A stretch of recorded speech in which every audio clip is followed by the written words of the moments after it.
Fire Safety for Landlords and HMO Owners, Part 6, Record Keeping and Evidence, England. Complying with fire safety law is not just about doing the right things.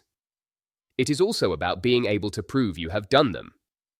As a landlord or HMO owner, keeping clear records of your fire safety arrangements protects you if enforcement action is taken. In this video, you'll learn what documentation you need to keep, how long to keep it, and why good record keeping matters. First, what records must you have? You must record the fire risk assessment in full.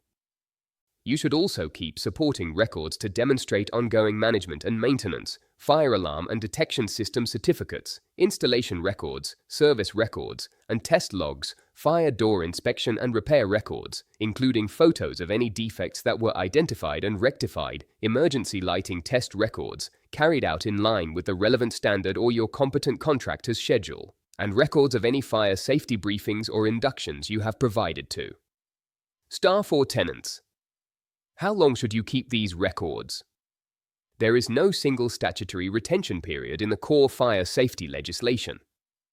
As a defensible approach, keep the fire risk assessment and related action plans for at least the period they remain current, plus a reasonable period after review. Keep equipment service and test records for at least 3 years as good practice, and for significant work such as fire door replacement or alarm system installation, keep certificates as part of the building's permanent fire safety file.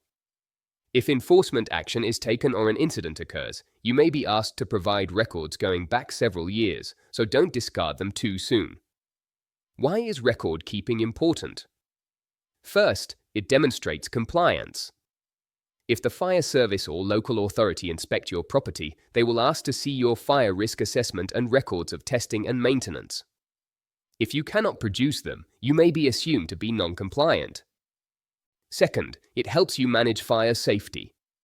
A proper log reminds you when tests are due, when the fire risk assessment needs review, and what actions are outstanding. Third, it protects you. If a tenant makes a complaint or an incident occurs, your records show what you did, when, and by whom, which can be critical evidence. Finally, keep your records accessible. A fire risk assessment filed away in a drawer and never looked at is not being used to manage risk. Store records digitally or in a dedicated fire safety file, and make sure your managing agents and maintenance contractors know where to find them and are keeping them up to date.